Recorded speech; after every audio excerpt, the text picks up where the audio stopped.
shouldn't get to this. And the truth is, I really wish that this would stop being a political issue.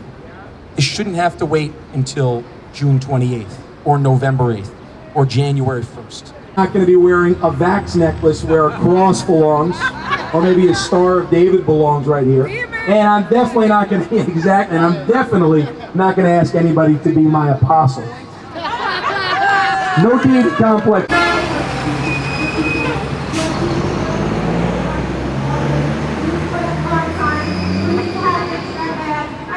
Pushing me to go up to Albany 2 months ago, being locked out of the hospital and not being able to advocate for my aunt who I lost both parents at a young age.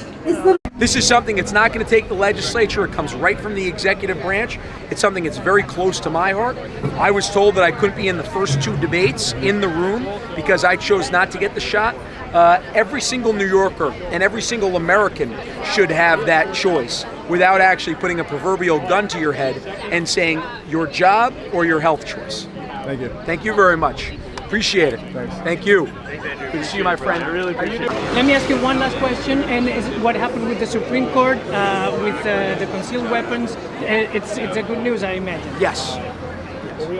What can you say that it's? Well, today we're focused on this, but in terms of this, look, we got to work on getting guns out of criminals' hands. That to me is so important, and that's my focus as governor. So, but today we're here to focus on our freedoms for medical freedoms. But but the decision of the Supreme Court is a good news, yes. Obviously.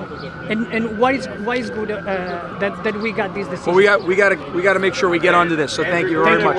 Hearing musings of July, but I don't know if that was just. Doesn't matter. There should have been no mandates whatsoever because they're trying to take the mandates and then make them into work restrictions. And you guys know this very well because so many of you, Joy included, were with me on Monday night. They would not let us in the room. Think about that. Think about how crazy this is, right? We are all going to vote. You could actually vote now if you wanted to, but we're going to vote on Tuesday, June 28th. And when we go to vote on Tuesday, June 28th, we do not actually need to show any identification. But in order to actually practice our First Amendment rights and have a candidate out there, I would have had to show my papers as they were asking for in order to get in the building. This is crazy. What kind of a world are we living in? Now look, I'm not the victim here of this. The victim truly is every single New Yorker who have put their jobs and their livelihood on the line.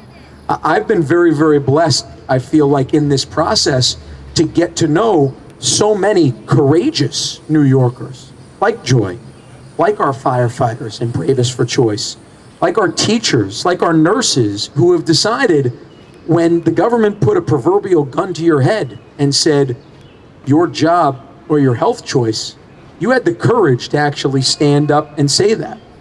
I hope I would have that same courage too.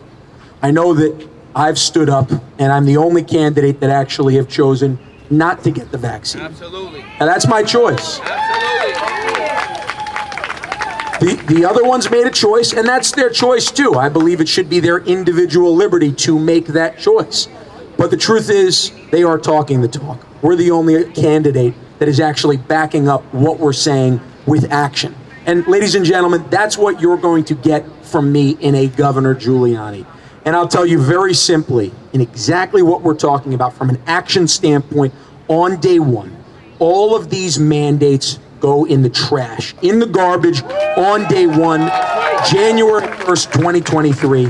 I'll tell you what, it's going to be a competition. I only sign right-handed, but I'm working on my signature left-handed because at the very same time that I'm signing to repeal all of these COVID mandates, I'm going to be signing to remove Alvin Bragg. So I don't know which one I'm going to be able to dot the last I in Giuliani in first, but they're going to go at the same time, kind of like this. So, and when we look at getting our jobs back, thank you very much, everybody gets their jobs back with back pay, I've said that, I think I said that in all 3 debates. I definitely said it in the first 2, and I believe it was approached on Tuesday as well.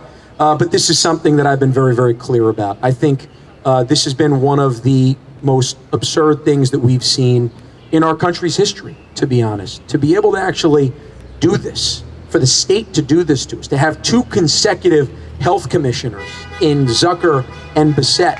And to have, now, here's the thing that's crazy about all this. I love the support, by the way. Absolutely love the support.